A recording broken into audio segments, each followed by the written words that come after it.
Aujourd'hui, nous nous apprêtons à passer le poste frontière d'une toute jeune république. Cette république est située en Europe du Sud, dans l'ouest de la péninsule des Balkans. Ce petit pays a officiellement posé sa candidature pour faire partie de la communauté européenne en avril 2009. Le chemin parcouru par cet État a été aussi chaotique que les routes que nous avons traversées. Ce pays a été peu visité jusqu'à présent, principalement dû à son histoire. De 1944 à 1991, il était l'un des pays les plus fermés au monde. Le tourisme était inexistant.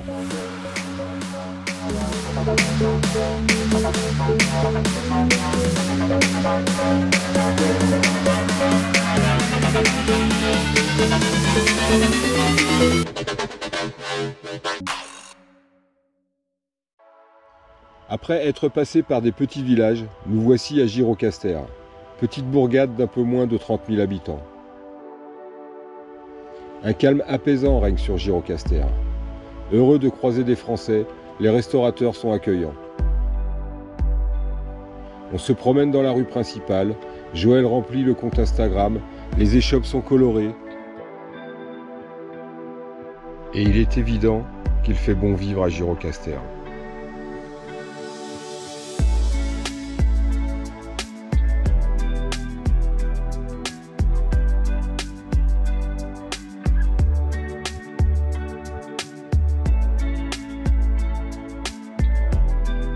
Tao fait ses emplettes. Oh, il est en carton. On boit des verres aux terrasses des cafés. D'accord, ça. Mais cela ne doit pas faire oublier que l'atmosphère de Gjirokastër a une saveur particulière. Sponsorisé par Opel. À l'époque des heures sombres, le régime communiste de l'après-guerre a élevé cette ville au rang de ville-musée, sûrement en relation avec son état de conservation irréprochable, mais aussi et surtout parce qu'elle est la ville natale du dictateur Enver Hoxha. L'Albanie, communément appelée le pays des aigles, a été marquée au fer rouge par la bêtise humaine. Mais laissons l'histoire moderne de côté pour nous retrouver à Butrinti. Un voyage de plus de 50 000 ans en arrière nous fait face. Ce site archéologique remarquable, autrefois connu sous le nom de Butrotome, a été fondé par les Grecs. Cette ville a elle aussi subi de nombreux rebondissements. Elle fut prise successivement par les Romains en moins 167 avant JC. Je rappelle que JC, ce n'est pas Jacques Chirac, mais bien Jésus-Christ. Puis ensuite, elle est occupée par l'Empire byzantin et par la République de Venise, et sera définitivement abandonnée par sa population à la fin du Moyen-Âge, à cause de la présence des marécages voisins. Il est vrai que les moustiques, les grenouilles et les tortues d'eau restent les seuls habitants de Butrinte. Ensuite, un évêché sera érigé, ainsi qu'un musée. Les ruines de Butrinte sont inscrites sur la liste du patrimoine mondial de l'UNESCO et représentent une valeur universelle sans commune mesure. La préservation de ce site reste une prouesse et permet de s'imaginer grandeur nature la vie de nos ancêtres. Pour une poignée de lek, il est possible de traverser les quelques mètres du canal de Vivari par le bac à câbles fait de planches et de bidons. Nous continuons notre route et faisons halte à Imare. Aujourd'hui, c'est Tao qui fait la cuisine.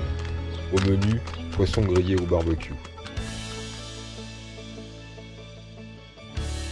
Nous prenons des forces car nous souhaitons aller à Jipié Beach, une plage enclavée dans des falaises où l'accès par un chemin pierreux semble sportif.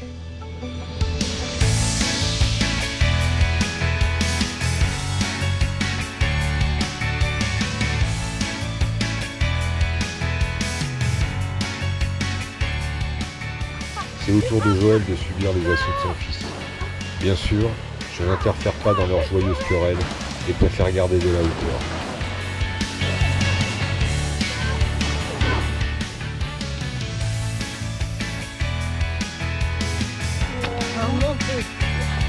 Rude. Bel endroit là, on va revoir. J'ai fait le physique.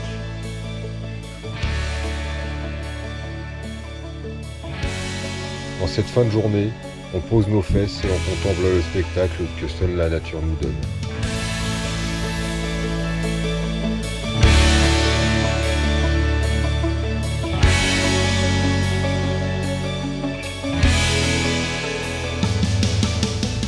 se retrouve une centaine de kilomètres plus loin sur la lagune de Diviaké, avec pour objectif bien précis. Notre objectif, c'est de trouver des pélicans frisés, comme ils disent, c'est-à-dire qu'ils ont une petite houppette sur la tête frisée. Bon, bah je crois qu'elle a tout dit.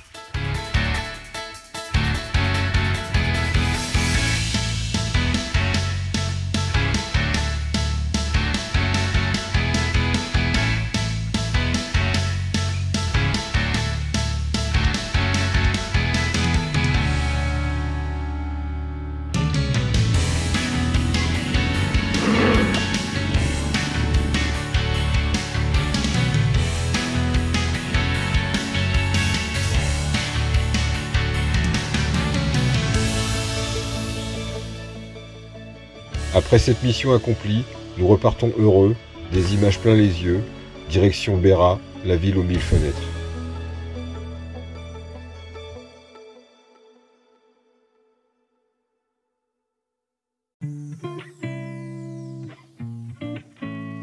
Nous voici donc à Beira, petite ville du centre de l'Albanie, au sud de Tirana.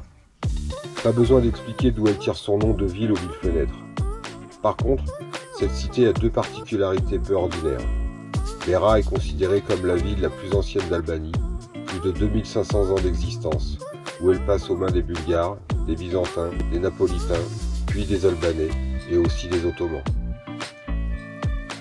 Scindée en deux par la rivière Osam qui la traverse, chaque rive a son entité religieuse différente. Gorica, le quartier chrétien rive gauche, et Mangalem, le quartier musulman rive droite. Ne voulant froisser personne, nous sommes allés dans les deux quartiers de la ville. Après cette balade constructive dans les ruelles étroites qui serpentent jusque dans les hauteurs de la ville, un restaurant typique s'impose. Un repas fait de spécialités locales comme le tave patelksani, un kofte tchepié et le ferguese. Plat typique albanais, délicieux, vraiment. Daoud a pris un soufflé du fromage et un peu de viande à l'intérieur, avec des aubergines. Et là, c'est un mélange de fromage albanais, tiède, avec un peu de poivron, c'est délicieux. C'est vrai, c'était très très bon.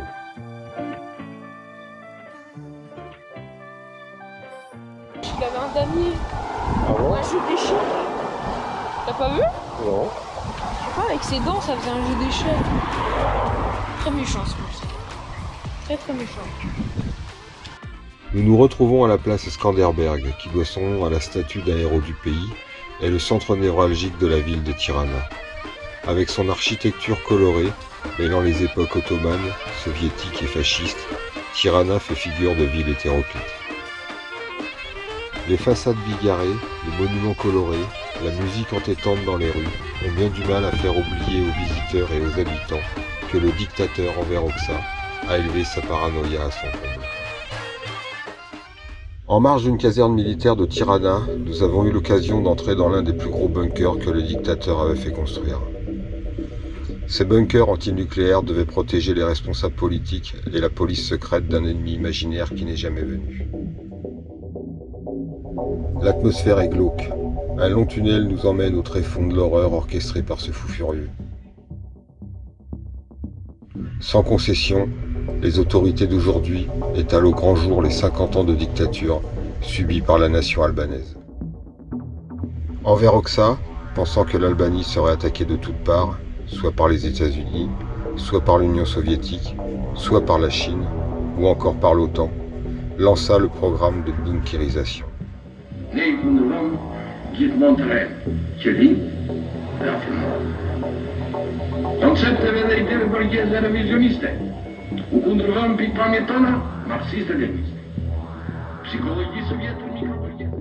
Plus de 170 000 bunkers furent construits sur tout le territoire, ce qui entraîna un épuisement de l'économie albanaise, appauvrissant de fait toute la population. Les photos des amis d'Enver Hoxha tels que Mao, Tito, Mussolini ou Hitler sont affichées sur les murs comme des trophées. Mais Enver Hoxha soutenait que ses chers amis voulaient envahir son pays et les catalogua tous comme des traîtres, amenant fatalement son pays à l'isolement total. Les discours de propagande du dictateur, Les salles d'interrogatoire et de torture sont difficilement supportables. Mais le pire reste à venir. Par ces longs couloirs interminables, nous nous enfonçons encore un peu plus dans les entrailles du bunker et constatons la triste réalité des expériences avec le gaz sarin faites par la Sigurini, la police secrète.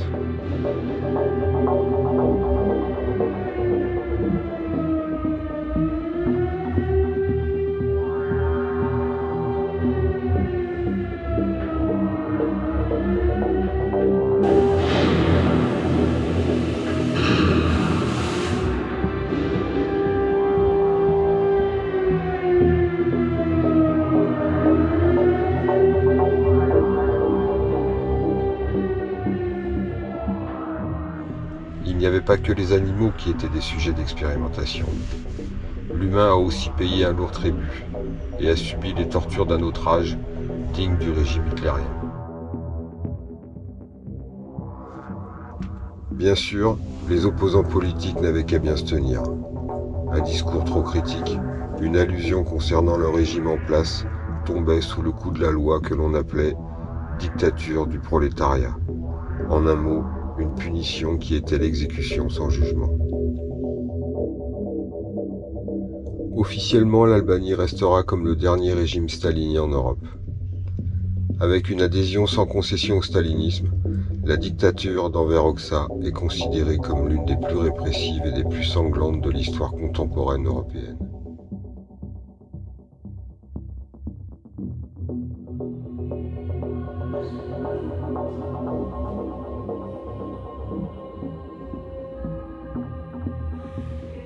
Les listes sans fin des noms et des visages des torturés, disparus, martyrisés, tapissent les murs de la plupart de ces bunkers.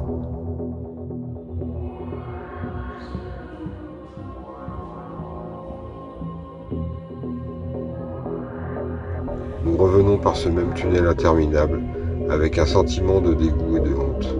Expliquer à un enfant de 12 ans que l'humain peut être aussi sordide à ce point est une blague. La seule réponse d'espoir que nous pouvons lui donner est que tôt ou tard, la lumière est au bout du tunnel.